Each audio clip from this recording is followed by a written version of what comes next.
ಓಂ ಶಾಂತಿ. ಇಂದಿನ ದಿನಾಂಕ 17/3/2026. ಪ್ರಾರ್ಥ ಮುರಳಿ ಬಾಪ್ತಾದ ಮಧುಬನ. ಮಧುರ ಮಕ್ಕಳೇ, ನೀವು ಸತ್ಯ ತಂದೆಯಿಂದ ಸತ್ಯ ಕಥೆಯನ್ನು ಕೇಳಿ ನರನಿಂದ ನಾರಾಯಣರಾಗುತ್ತೀರಿ. ನಿಮಗೆ 21 ಜನ್ಮಗಳಿಗಾಗಿ ಬೇಅದ್ದಿನ ತಂದೆಯಿಂದ ಆಸ್ತಿಯು ಸಿಗುತ್ತದೆ. ಪ್ರಶ್ನೆ: ತಂದೆಯ ಯಾವ ಆಜ್ಞೆಯನ್ನು ಪಾಲನೆ ಮಾಡುವಂತ ಮಕ್ಕಳು ಪಾರಸ ಬುದ್ಧಿಯವರಾಗುತ್ತಾರೆ? ಉತ್ತರ: ತಂದೆಯ ಆಜ್ಞೆಯಾಗಿದೆ, ದೇಹದ ಎಲ್ಲ ಸಂಬಂಧಗಳನ್ನು ಮರೆತು ತಂದೆ ಮತ್ತು ರಾಜಧಾನಿಯನ್ನು ನೆನಪು ಮಾಡಿ. ಇದೇ ಸದ್ಗತಿಗಾಗಿ ಸದ್ಗುರುವಿನ ಶ್ರೀಮತವಾಗಿದೆ. ಯಾರು ಈ ಶ್ರೀಮತವನ್ನು ಫಾಲೋ ಮಾಡುವರೋ, ಅರ್ಥಾತ್ ದೇಹಿ ಅಭಿಮಾನಿಯಾಗುವರೋ, ಅವರೇ ಪಾರಸ ಬುದ್ಧಿಯವರಾಗುತ್ತಾರೆ. ಗೀತೆ: ಇಂದು ಅಂಧಕಾರದಲ್ಲಿದ್ದೇವೆ ನಾವು ಮಾನವರು. ಓಂ ಶಾಂತಿ. ಇದು ಕಲಿಯುಗಿ ಪ್ರಪಂಚವಾಗಿದೆ. ಎಲ್ಲರೂ ಅಂಧಕಾರದಲ್ಲಿದ್ದಾರೆ. ಇದೇ ಭಾರತವು ಪ್ರಕಾಶತೆಯಲ್ಲಿತ್ತು, ಹಾಗಾಗಿ ಭಾರತವು ಸ್ವರ್ಗವಾಗಿತ್ತು. ಇದೇ ಭಾರತವಾಸಿಗಳು ಯಾರು ಈಗ ತಮ್ಮನ್ನು ಹಿಂದೂಗಳೆಂದು ಕರೆಸಿಕೊಳ್ಳುವರೋ, ಅವರು ಮೂಲತಃ ದೇವಿ ದೇವತೆಗಳಾಗಿದ್ದರು. ಭಾರತವಾಸಿಗಳೇ ಸ್ವರ್ಗವಾಸಿಯಾಗಿದ್ದರು. ಆಗ ಯಾವುದೇ ಧರ್ಮವಿರಲಿಲ್ಲ, ಒಂದೇ ಧರ್ಮವಿತ್ತು. ಸ್ವರ್ಗ, ವೈಕುಂಠ, ಬಹಿಷ್ಠ, ಹೆವೆನ್ ಇವೆಲ್ಲವೂ ಭಾರತದ ಹೆಸರುಗಳಾಗಿತ್ತು. ಭಾರತವು ಪ್ರಾಚೀನ, ಪವಿತ್ರ, ಬಹಳ ಬಹಳ ಧನವಂತವಾಗಿತ್ತು. ಈಗಂತೂ ಭಾರತವು ಕಂಗಾಲಾಗಿದೆ, ಏಕೆಂದರೆ ಈಗ ಕಲಿಯುಗಿಯಾಗಿದ್ದಾರೆ. ಅದು ಸತ್ಯುಗವಾಗಿತ್ತು. ನೀವೆಲ್ಲರೂ ಭಾರತವಾಸಿಗಳಿದ್ದೀರಿ. ನಿಮಗೆ ತಿಳಿದಿದೆ, ನಾವು ಅಂಧಕಾರದಲ್ಲಿದ್ದೇವೆ. ಸ್ವರ್ಗದಲ್ಲಿದ್ದಾಗ ಪ್ರಕಾಶತೆಯಲ್ಲಿದ್ದೆವು. ಸ್ವರ್ಗದ ರಾಜರಾಜೇಶ್ವರಿಯು ಲಕ್ಷ್ಮೀನಾರಾಯಣರಾಗಿದ್ದರು. ಅದಕ್ಕೆ ಸುಖಧಾಮವೆಂದು ಹೇಳಲಾಗುತ್ತದೆ. ಹೊಸಬರು ಬರುತ್ತಾರೆ. ಆದ್ದರಿಂದ ತಂದೆಯು ಪುನಃ ತಿಳಿಸುತ್ತಾರೆ, ತಂದೆಯಿಂದಲೇ ನೀವು ಸ್ವರ್ಗದ ಆಸ್ತಿಯನ್ನು ತೆಗೆದುಕೊಳ್ಳಬೇಕಾಗಿದೆ. ಆದ್ದರಿಂದ ತಂದೆಯು ಪುನಃ ತಿಳಿಸುತ್ತಾರೆ, ತಂದೆಯಿಂದಲೇ ನೀವು ಸ್ವರ್ಗದ ಆಸ್ತಿಯನ್ನು ತೆಗೆದುಕೊಳ್ಳಬೇಕಾಗಿದೆ. ಅದಕ್ಕೆ ಜೀವನ್ಮುಕ್ತಿ ಎಂದು ಹೇಳಲಾಗುತ್ತದೆ. ಈಗ ಎಲ್ಲರೂ ಜೀವನ ಬಂಧನದಲ್ಲಿದ್ದಾರೆ. ಇಡೀ ಪ್ರಪಂಚ ಮತ್ತು ವಿಶೇಷವಾಗಿ ಭಾರತವು ರಾವಣನ ಶೋಕವಾಟಿಕೆಯಲ್ಲಿದೆ. ಕೇವಲ ರಾವಣನು ಲಂಕೆಯಲ್ಲಿದ್ದನು ಮತ್ತು ರಾಮನು ಭಾರತದಲ್ಲಿದ್ದನು. ರಾವಣನು ಬಂದು ಸೀತೆಯನ್ನು ಅಪಹರಿಸಿದನು ಎಂದಲ್ಲ. ಇವೆಲ್ಲವೂ ದಂತಕಥೆಗಳಾಗಿವೆ. ಗೀತೆಯೂ ಮುಖ್ಯವಾಗಿದೆ. ಸರ್ವಶಾಸ್ತ್ರಗಳಲ್ಲಿ ಶಿರೋಮಣಿಯು ಶ್ರೀಮದ್ ಅರ್ಥಾತ್ ಭಗವಂತನು ತಿಳಿಸಿರುವ ಗೀತೆಯಾಗಿದೆ. ಮನುಷ್ಯರು ಯಾರದೇ ಸದ್ಗತಿ ಮಾಡಲು ಸಾಧ್ಯವಿಲ್ಲ. ಸತ್ಯಯುಗದಲ್ಲಿ ಜೀವನ್ಮುಕ್ತ ದೇವಿ ದೇವತೆಗಳಿದ್ದರು. ಅವರು ಈ ಆಸ್ತಿಯನ್ನು ಕಲಿಯುಗದ ಅಂತ್ಯದಲ್ಲಿ ಪಡೆದಿದ್ದರು. ಭಾರತವಾಸಿಗಳಿಗೆ ಇದು ತಿಳಿದಿರಲಿಲ್ಲ ಅಥವಾ ಯಾವುದೇ ಶಾಸ್ತ್ರಗಳಲ್ಲಿಯೂ ಇಲ್ಲ. ಶಾಸ್ತ್ರಗಳೆಲ್ಲವೂ ಭಕ್ತಿ ಮಾರ್ಗಕ್ಕಾಗಿ, ಅದೆಲ್ಲವೂ ಭಕ್ತಿ ಮಾರ್ಗದ ಜ್ಞಾನವಾಗಿದೆ. ಸದ್ಗತಿ ಮಾರ್ಗದ ಜ್ಞಾನವು ಮನುಷ್ಯ ಮಾತ್ರರಲ್ಲಿ ಇಲ್ಲ. ತಂದೆಯು ತಿಳಿಸುತ್ತಾರೆ, ಮನುಷ್ಯರಿಗೆ ಗುರುಗಳಾಗಲು ಸಾಧ್ಯವಿಲ್ಲ. ಯಾವ ಗುರುವು ಸದ್ಗತಿ ನೀಡಲು? ಆ ಗುರುವು ಭಕ್ತಿ ಮಾಡಿ, ದಾನ ಪುಣ್ಯ ಮಾಡಿ ಎಂದು ಹೇಳುತ್ತಾರೆ. ಭಕ್ತಿಯು ದ್ವಾಪರದಿಂದ ನಡೆದು ಬಂದಿದೆ. ಸತ್ಯ ತ್ರೇತಾಯುಗದಲ್ಲಿ ಜ್ಞಾನದ ಪ್ರಾರಬ್ಧವಿರುತ್ತದೆ. ಅಂದರೆ ಅಲ್ಲಿ ಈ ಜ್ಞಾನವು ನಡೆದು ಬರುತ್ತದೆ ಎಂದಲ್ಲ. ಯಾವ ಆಸ್ತಿಯು ಭಾರತಕ್ಕೆ ಇತ್ತು, ಅದು ತಂದೆಯಿಂದ ಅವರಿಗೆ ಸಂಗಮದಲ್ಲಿಯೇ ಸಿಕ್ಕಿತು. ಅದು ಪುನಃ ಈಗ ನಿಮಗೆ ಸಿಗುತ್ತಿದೆ. ಭಾರತವಾಸಿಗಳೇ ಯಾವಾಗ ನರಕವಾಸಿಗಳು ಮಹಾನ್ ದುಃಖಿಯಾಗಿ ಬಿಡುವರೋ, ಆಗ ಏ ಪತಿತ ಪಾವನ, ದುಃಖಹರ್ತ, ಸುಖಕರ್ತನೆಂದು ಕರೆಯುತ್ತಾರೆ. ಯಾರ ದುಃಖಹರ್ತ? ಸರ್ವರ ದುಃಖಹರ್ತನಾಗಿದ್ದಾರೆ. ಏಕೆಂದರೆ ಇಡೀ ಪ್ರಪಂಚ, ವಿಶೇಷವಾಗಿ ಭಾರತದಲ್ಲಿ ಪಂಚವಿಕಾರಗಳಿವೆ. ತಂದೆಯು ಪತಿತ ಪಾವನನಾಗಿದ್ದಾರೆ. ತಂದೆಯು ತಿಳಿಸುತ್ತಾರೆ, ನಾನು ಕಲ್ಪಕಲ್ಪವೂ ಕಲ್ಪದ ಸಂಗಮ ಯುಗದಲ್ಲಿ ಬರುತ್ತೇನೆ ಮತ್ತು ಸರ್ವರ ಸದ್ಗತಿದಾತನಾಗುತ್ತೇನೆ. ಅಬಲೆಯರು, ಅಹಲ್ಯೆಯರು, ಗಣಿಕೆಯರು ಮತ್ತು ಗುರುಗಳು ಯಾರೆಲ್ಲರೂ ಇದ್ದಾರೆಯೋ ಅವರ ಉದ್ಧಾರವನ್ನು ಸಹ ನಾನೇ ಮಾಡಬೇಕಾಗಿದೆ. ಏಕೆಂದರೆ ಇದು ಪತಿತ ಪ್ರಪಂಚವಾಗಿದೆ. ಸತ್ಯಯುಗಕ್ಕೆ ಪಾವನ ಪ್ರಪಂಚವೆಂದು ಹೇಳಲಾಗುತ್ತದೆ. ಭಾರತದಲ್ಲಿ ಈ ಲಕ್ಷ್ಮೀನಾರಾಯಣರ ರಾಜ್ಯವಿತ್ತು. ಇವರು ಸ್ವರ್ಗದ ಮಾಲೀಕರಾಗಿದ್ದರು ಎಂಬುದನ್ನು ಭಾರತವಾಸಿಗಳು ತಿಳಿದುಕೊಂಡಿಲ್ಲ. ಪತಿತ ಖಂಡವೆಂದರೆ ಅಸತ್ಯ ಖಂಡ, ಪಾವನ ಖಂಡವು ಸತ್ಯ ಖಂಡವಾಗಿದೆ. ಭಾರತವೇ ಪಾವನ ಖಂಡವಾಗಿತ್ತು. ಈ ಲಕ್ಷ್ಮೀನಾರಾಯಣರ ಸೂರ್ಯವಂಶಿ ರಾಜಧಾನಿ ಇತ್ತು. ಈ ಭಾರತವು ಅವಿನಾಶಿ ಖಂಡವಾಗಿದೆ. ಇದೆಂದೂ ವಿನಾಶವಾಗುವುದಿಲ್ಲ. ಯಾವಾಗ ಇವರ ರಾಜ್ಯವಿತ್ತೋ ಆಗ ಮತ್ತೆ ಯಾವುದೇ ಖಂಡವಿರಲಿಲ್ಲ. ಅವೆಲ್ಲವೂ ಸನ್ನಂತರದಲ್ಲಿ ಬರುತ್ತವೆ. ಶಾಸ್ತ್ರಗಳಲ್ಲಿ ಕಲ್ಪದ ಆಯಸ್ಸನ್ನು ಲಕ್ಷಾಂತರ ವರ್ಷಗಳೆಂದು ಬರೆದು ಎಲ್ಲದಕ್ಕಿಂತ ದೊಡ್ಡ ತಪ್ಪು ಮಾಡಿದ್ದಾರೆ. ತಂದೆಯು ತಿಳಿಸುತ್ತಾರೆ, ಕಲ್ಪದ ಆಯಸ್ಸು ಲಕ್ಷಾಂತರ ವರ್ಷಗಳಿರಲು ಸಾಧ್ಯವಿಲ್ಲ. ಸತ್ಯಯುಗವೂ ಸಹ ಲಕ್ಷಾಂತರ ವರ್ಷಗಳಿರಲು ಸಾಧ್ಯವಿಲ್ಲ. ಕಲ್ಪದ ಆಯಸ್ಸು ಕೇವಲ 5,000 ವರ್ಷಗಳಾಗಿದೆ. ಇದಕ್ಕೆ ಮನುಷ್ಯರು 84 ಲಕ್ಷ ಜನ್ಮಗಳನ್ನು ತೆಗೆದುಕೊಳ್ಳುತ್ತಾರೆಂದು ಹೇಳಿಬಿಡುತ್ತಾರೆ. ಮನುಷ್ಯರನ್ನು ನಾಯಿ, ಬೆಕ್ಕು ಇತ್ಯಾದಿಗಳನ್ನಾಗಿ ಮಾಡಿಬಿಟ್ಟಿದ್ದಾರೆ. ಆದರೆ ಅವುಗಳ ಜನ್ಮವೇ ಬೇರೆಯಾಗಿದೆ. 84 ಲಕ್ಷ ಪ್ರಕಾರದ ಜೀವ ಜಂತುಗಳಿವೆ. ಮನುಷ್ಯರ ಯೋನಿಯೂ ಒಂದೇ ಆಗಿದೆ. ಅವರದ್ದೇ 84 ಜನ್ಮಗಳಿವೆ. ತಂದೆಯು ತಿಳಿಸುತ್ತಾರೆ, ಮಕ್ಕಳೇ, ನೀವು ಆದಿ ಸನಾತನ ದೇವಿ ದೇವತಾ ಧರ್ಮದವರಾಗಿದ್ದೀರಿ. ಭಾರತವಾಸಿಗಳು ಡ್ರಾಮಾ ಪ್ಲಾನ್ ಅನುಸಾರ ತಮ್ಮ ಧರ್ಮ ಮರೆತು ಹೋಗಿದ್ದೀರಿ. ಕಲಿಯುಗದ ಅಂತ್ಯದಲ್ಲಿ ಸಂಪೂರ್ಣ ಪತಿತರಾಗಿ ಬಿಟ್ಟಿದ್ದೀರಿ. ಪುನಃ ತಂದೆಯು ಬಂದು ಸಂಗಮದಲ್ಲಿ ಪಾವನರನ್ನಾಗಿ ಮಾಡುತ್ತಾರೆ.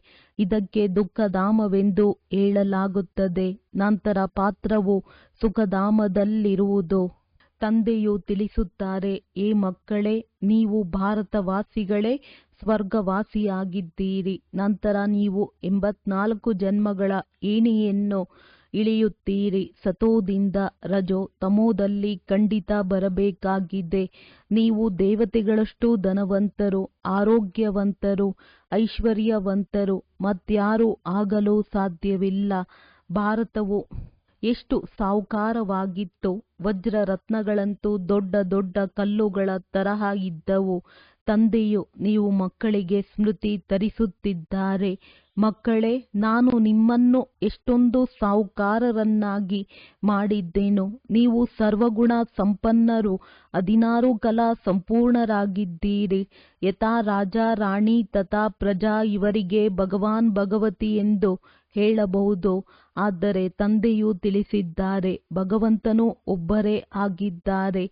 ಕೇವಲ ಈಶ್ವರ ಅಥವಾ ಪ್ರಭು ಎಂದು ಹೇಳಿದಾಗ ಅವರು ಎಲ್ಲ ಆತ್ಮರ ತಂದೆ ಎಂದು ನೆನಪು ಬರುವುದಿಲ್ಲ. ಇವರಂತೂ ಬೇಹದ್ದಿನ ತಂದೆಯಾಗಿದ್ದಾರೆ. ಅವರು ತಿಳಿಸುತ್ತಾರೆ, ನೀವು ಭಾರತವಾಸಿಗಳು ಜಯಂತಿಯನ್ನಾಚರಿಸುತ್ತೀರಿ. ಆದರೆ ಮೂಲತಃ ತಂದೆಯು ಯಾವಾಗ ಬಂದಿದ್ದರು ಎಂಬುದು ಯಾರಿಗೂ ಗೊತ್ತಿಲ್ಲ. ಈಗ ಇರುವುದೇ ಕಲಿಯುಗ. ಕಲ್ಲು ಬುದ್ಧಿಯವರು ಪಾರಸನಾಥರಾಗಿದ್ದೀರಿ. ಈ ಸಮಯದಲ್ಲಿ ಕಲ್ಲು ಬುದ್ಧಿಯವರಾಗಿದ್ದೀರಿ. ನಾಥ ಎಂದು ಹೇಳುವುದಿಲ್ಲ. ಏಕೆಂದರೆ ರಾಜ ರಾಣಿಯಂತೂ ಇಲ್ಲ. ಮೊದಲು ಇಲ್ಲಿ ದೈವಿ ರಾಜಸ್ಥಾನವಿತ್ತು. ನಂತರ ಆಸುರಿ ರಾಜ್ಯವಾಗಿ ಬಿಡುತ್ತದೆ. ಇದು ಆಟವಾಗಿದೆ. ಆದರೆ ಅದು ಹದ್ದಿನ ಡ್ರಾಮಾ. ಇದು ಬೇಹದ್ದಿನ ಡ್ರಾಮಾ ಆಗಿದೆ. ವಿಶ್ವದ ಚರಿತ್ರೆ, ಭೂಗೋಳವನ್ನು ಆದಿಯಿಂದ ಅಂತ್ಯದವರೆಗೆ ನೀವು ತಿಳಿದುಕೊಂಡಿದ್ದೀರಿ. ಮತ್ಯಾರೂ ತಿಳಿದುಕೊಂಡಿಲ್ಲ. ಭಾರತದಲ್ಲಿ ದೇವಿ ದೇವತೆಗಳಿದ್ದಾಗ ಇಡೀ ಸೃಷ್ಟಿಯ ಮಾಲೀಕರಾಗಿದ್ದರು ಮತ್ತು ಭಾರತದಲ್ಲಿಯೇ ಇದ್ದರು. ತಂದೆಯು ಭಾರತವಾಸಿಗಳಿಗೆ ಸ್ಮೃತಿ ತರಿಸುತ್ತಾರೆ. ಸತ್ಯಯುಗದಲ್ಲಿ ಆದಿ ಸನಾತನ ದೇವಿ ದೇವತೆಗಳ ಧರ್ಮ ಕರ್ಮ ಶ್ರೇಷ್ಠವಾಗಿತ್ತು. ನಂತರ 84 ಜನ್ಮಗಳಲ್ಲಿ ಇಳಿಯಬೇಕಾಯಿತು. ಇದನ್ನು ತಂದೆಯು ಕುಳಿತು ಕಥೆಯಂತೆ ತಿಳಿಸುತ್ತಾರೆ.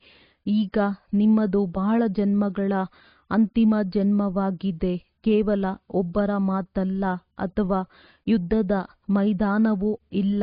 ಈ ಲಕ್ಷ್ಮೀ ನಾರಾಯಣರ ರಾಜ್ಯವಿತ್ತೆಂದು ಸಹ ಭಾರತವಾಸಿಗಳು ಮರೆತು ಹೋಗಿದ್ದಾರೆ. ಸತ್ಯಯುಗದ ಆಯಸ್ಸನ್ನು ಬಹಳ ಉದ್ದಗಲವಾಗಿ ಬರೆದಿರುವುದರಿಂದ ಬಹಳ ದೂರ ತೆಗೆದುಕೊಂಡು ಹೋಗಿದ್ದಾರೆ.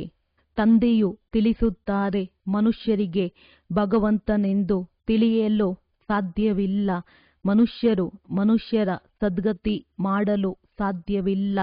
ಸರ್ವರ ಸದ್ಗತಿದಾತ ಪತಿತರಿಂದ ಪಾವನಕರ್ತ ಒಬ್ಬರೇ ಆಗಿದ್ದಾರೆಂದು ಗಾಯನವಿದೆ. ಇದು ಅಸತ್ಯ ಖಂಡವಾಗಿದೆ. ಸತ್ಯ ತಂದೆಯು ಸತ್ಯ ಖಂಡವನ್ನು ಸ್ಥಾಪನೆ ಮಾಡುವವರಾಗಿದ್ದಾರೆ. ಭಕ್ತರು ಪೂಜೆ ಮಾಡುತ್ತಾರೆ. ಆದರೆ ಭಕ್ತಿ ಮಾರ್ಗದಲ್ಲಿ ಯಾರದೆಲ್ಲ ಪೂಜೆ ಮಾಡುತ್ತಾ ಬಂದಿರುವರೋ ಅವರಲ್ಲಿ ಒಬ್ಬರ ಚರಿತ್ರೆಯನ್ನು ಸಹ ತಿಳಿದುಕೊಂಡಿಲ್ಲ. ಶಿವ ಜಯಂತಿಯನ್ನಾಚರಿಸುತ್ತಾರೆ. ತಂದೆಯು ಹೊಸ ಪ್ರಪಂಚದ ರಚಯಿತ, ಪರಮಪಿತ, ಪರಮಾತ್ಮ, ಬೇಹದ್ದಿನ ಸುಖ ಕೊಡುವವರಾಗಿದ್ದಾರೆ. ಸತ್ಯಯುಗದಲ್ಲಿ ಸುಖವಿತ್ತು. ಅದನ್ನು ಯಾರು ಮತ್ತು ಹೇಗೆ ಸ್ಥಾಪನೆ ಮಾಡಿದರು? ನರಕವಾಸಿಗಳನ್ನು ಸ್ವರ್ಗವಾಸಿಗಳನ್ನಾಗಿ ಮಾಡಿದ್ದರು. ಭ್ರಷ್ಟಾಚಾರಿಗಳನ್ನು ಶ್ರೇಷ್ಠಾಚಾರಿ ದೇವತೆಗಳನ್ನಾಗಿ ಮಾಡಿದ್ದರು. ಇದಂತೂ ತಂದೆಯ ಕರ್ತವ್ಯವೇ ಆಗಿದೆ. ನೀವು ಮಕ್ಕಳನ್ನು ಪಾವನರನ್ನಾಗಿ ಮಾಡುತ್ತೇನೆ. ನೀವು ಸ್ವರ್ಗದ ಮಾಲೀಕರಾಗುತ್ತೀರಿ. ಮತ್ತೆ ನಿಮ್ಮನ್ನು ಪತಿತರನ್ನಾಗಿ ಯಾರು ಮಾಡುತ್ತಾರೆ? ಈ ರಾವಣ ಸುಖ ದುಃಖವನ್ನು ಈಶ್ವರನೇ ಕೊಡುತ್ತಾರೆಂದು ಮನುಷ್ಯರು ಹೇಳಿಬಿಡುತ್ತಾರೆ. ಆದರೆ ತಂದೆಯು ತಿಳಿಸುತ್ತಾರೆ, ನಾನಂತೂ ಎಲ್ಲರಿಗೆ ಸುಖವನ್ನೇ ಕೊಡುತ್ತೇನೆ. ನಂತರ ಅರ್ಧಕಲ್ಪ ನೀವು ತಂದೆಯನ್ನೇ ಸ್ಮರಣೆ ಮಾಡುವುದಿಲ್ಲ. ಮತ್ತೆ ಯಾವಾಗ ರಾವಣ ರಾಜ್ಯವಾಗುವುದೋ ಆಗ ಎಲ್ಲರ ಪೂಜೆ ಮಾಡತೊಡಗುತ್ತೀರಿ. ನಿಮ್ಮದ್ದು ಇದು ಬಹಳ ಜನ್ಮಗಳ ಅಂತಿಮ ಜನ್ಮವಾಗಿದೆ.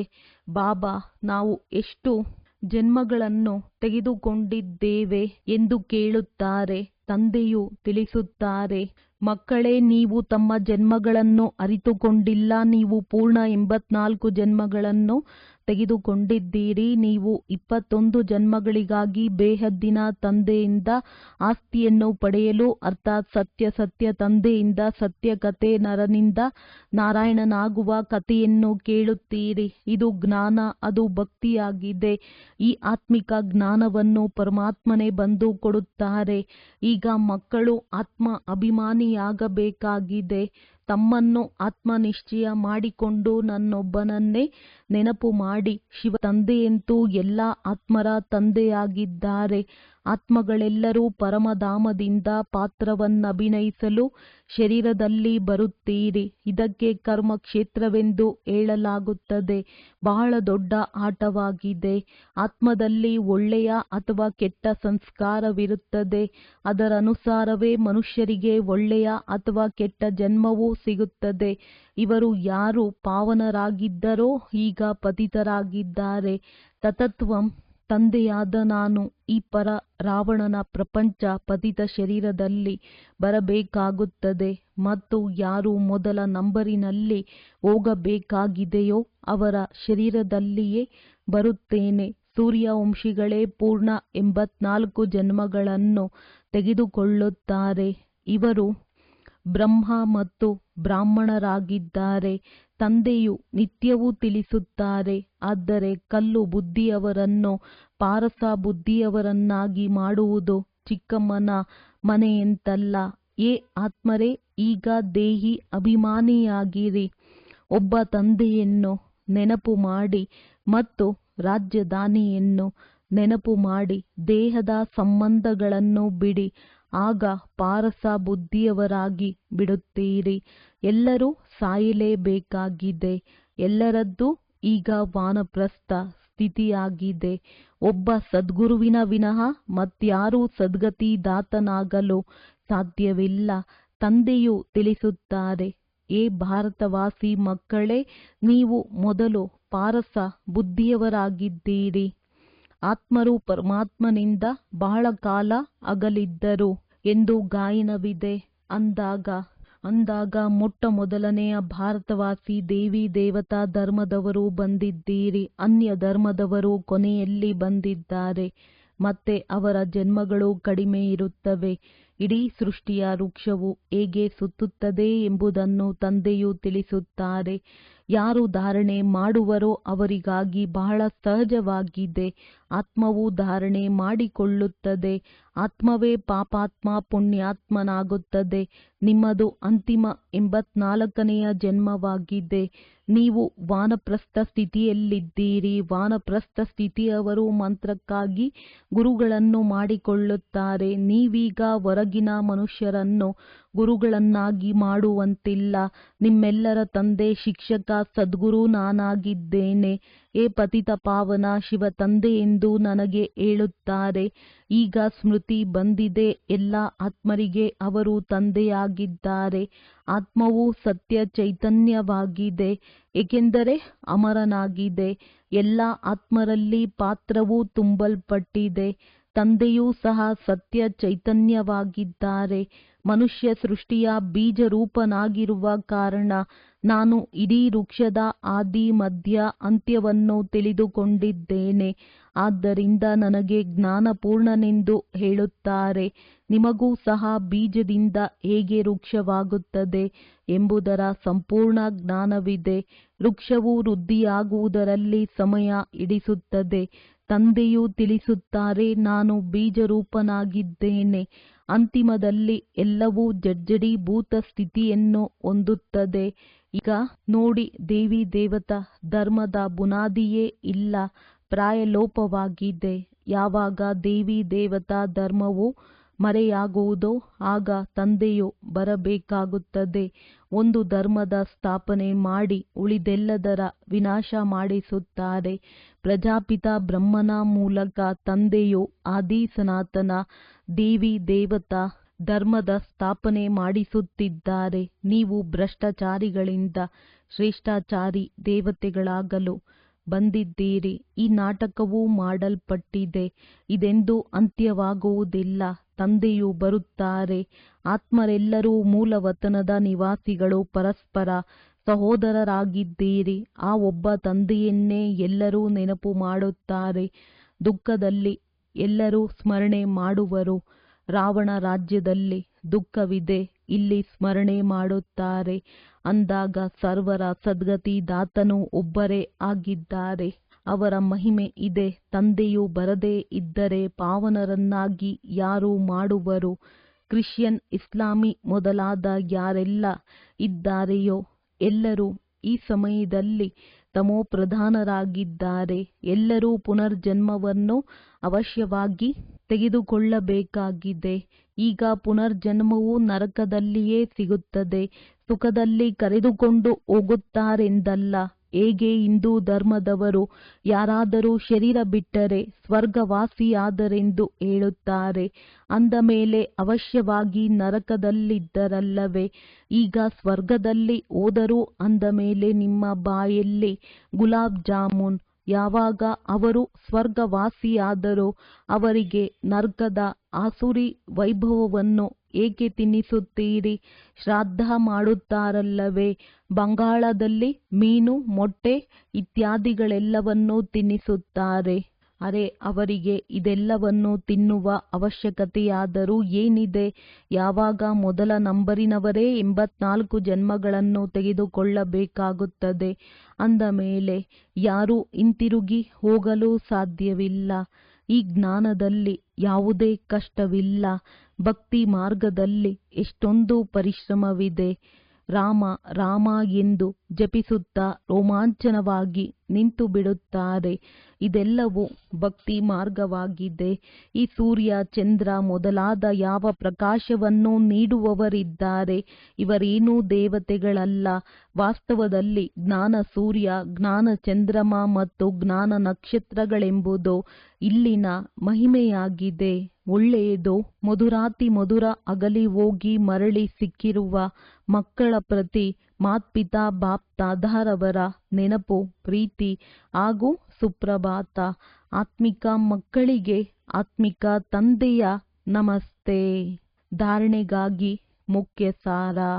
ಈ ಅಂತಿಮ 84ನೇ ಜನ್ಮದಲ್ಲಿ ಯಾವುದೇ ಪಾಪಕರ್ಮ ಮಾಡಬಾರದು. ಪುಣ್ಯಾತ್ಮರಾಗುವ ಪೂರ್ಣ ಪುರುಷಾರ್ಥ ಮಾಡಬೇಕಾಗಿದೆ. ಸಂಪೂರ್ಣ ಪಾವನರಾಗಬೇಕಾಗಿದೆ. ತನ್ನ ಬುದ್ಧಿಯನ್ನು ಪಾರಸವನ್ನಾಗಿ ಮಾಡಿಕೊಳ್ಳಲು ದೇಹದ ಎಲ್ಲ ಸಂಬಂಧಿಗಳನ್ನು ಮರೆತು ದೇಹಿ ಅಭಿಮಾನಿಯಾಗುವ ಅಭ್ಯಾಸ ಮಾಡಬೇಕಾಗಿದೆ. ವರದಾನ: ಹಳೆಯ ಸಂಸ್ಕಾರಗಳು ಅಥವಾ ವಿಘ್ನಗಳಿಂದ ಮುಕ್ತಿ ಪ್ರಾಪ್ತಿ ಮಾಡಿಕೊಳ್ಳುವಂತಹ ಸದಾ ಶಕ್ತಿ ಸಂಪನ್ನ ಭವ. ಯಾವುದೇ ಪ್ರಕಾರದ ವಿಘ್ನಗಳಿಂದ, ಬಲಹೀನತೆಗಳಿಂದ ಅಥವಾ ಹಳೆಯ ಸಂಸ್ಕಾರಗಳಿಂದ ಮುಕ್ತಿ ಬಯಸುತ್ತೀರೆಂದರೆ ಶಕ್ತಿಯ ಧಾರಣೆ ಮಾಡಿರಿ, ಅರ್ಥಾತ್ ಅಲಂಕಾರಿ ರೂಪದವರಾಗಿರಿ. ಯಾವ ಅಲಂಕಾರಗಳಿಂದ ಸದಾ ಶೃಂಗಾರಿತರೂ ಆಗಿರುತ್ತೀರಿ ಅವರು ಭವಿಷ್ಯದಲ್ಲಿಯೂ ವಿಷ್ಣುವಂಶಿ ಆಗಿರುತ್ತಾರೆ. ಆದರೆ ಈಗ ವೈಷ್ಣವರು ಆಗಿಬಿಡುತ್ತಾರೆ. ಅವರನ್ನು ಯಾವುದೇ ತಮೋಗುಣಿ ಸಂಕಲ್ಪ ಅಥವಾ ಸಂಸ್ಕಾರವು ಟಚ್ ಮಾಡುವುದಕ್ಕೂ ಸಾಧ್ಯವಿಲ್ಲ. ಅವರು ಹಳೆಯ ಪ್ರಪಂಚ ಅಥವಾ ಪ್ರಪಂಚದ ಯಾವುದೇ ವಸ್ತು ಮತ್ತು ವ್ಯಕ್ತಿಗಳಿಂದ ಸಹಜವಾಗಿಯೇ ದೂರವಾಗಿ ಬಿಡುತ್ತಾರೆ. ಅವರನ್ನು ಕಾರಣ ಅಕಾರಣಗಳೂ ಸಹ ಟಚ್ ಮಾಡಲು ಸಾಧ್ಯವಿಲ್ಲ. ಸ್ಲೋಗನ್: ಪ್ರತಿ ಸಮಯ ಪ್ರತಿ ಕರ್ಮದಲ್ಲಿ ಸಮತೋಲನವಿಡುವುದೇ ಸರ್ವರ ಆಶೀರ್ವಾದಗಳನ್ನು ಪ್ರಾಪ್ತಿ ಮಾಡಿಕೊಳ್ಳುವ ಸಾಧನವಾಗಿದೆ. ಅವ್ಯಕ್ತ ಸೂಚನೆ: ನಿಶ್ಚಯದ ಫೌಂಡೇಶನ್ ತಳಪಾಯವನ್ನು ಬಲಗೊಳಿಸಿ ಸದಾ ನಿರ್ಭಯ ಮತ್ತು ನಿಶ್ಚಿಂತರಾಗಿರಿ. ಹೇಗೆ ಪರಸ್ಪರದಲ್ಲಿ ಇಬ್ಬರು ಸ್ನೇಹಿತರಿದ್ದರೆ ಅವರ ಮಧ್ಯೆ ಯಾರಾದರೂ ಅವರ ಗ್ಲಾನಿ ಮಾಡಲು ಬರುತ್ತಾರೆಂದರೆ ಅವರು ಅದರ ಭಾವವನ್ನು ಬದಲಾಯಿಸಿ ಬಿಡುತ್ತಾರೆ. ಎಲ್ಲಿ ನಿಶ್ಚಯವಿರುತ್ತದೆ ಅಲ್ಲಿ ಶಬ್ದದ ಭಾವ ಬದಲಾಗಿ ಸಾಧಾರಣ ಮಾತಾಗಿ ಬಿಡುತ್ತದೆ. ಅಂದಾಗ ಪ್ರತಿಯೊಬ್ಬರ ವಿಶೇಷತೆಯನ್ನು ನೋಡಿ ಆಗ ಅನೇಕರಿದ್ದರೂ ಒಬ್ಬರೇ ಕಾಣಿಸುವವರು. ಏಕಮತದ ಸಂಘಟನೆಯಾಗುವುದು. ಯಾರೋ ಯಾರದ್ದೇ ಗ್ಲಾನಿಯ ಮಾತುಗಳನ್ನು ತಿಳಿಸುತ್ತಾರೆಂದರೆ ಅದಕ್ಕೆ ಬೆಂಬಲ ಕೊಡುವುದರ ಬದಲಾಗಿ ತಿಳಿಸುವವರ ರೂಪವನ್ನು ಪರಿವರ್ತಿಸಿ ಬಿಡಿ. ಒಳ್ಳೆಯದು. ಓಂ ಶಾಂತಿ. ಓಂ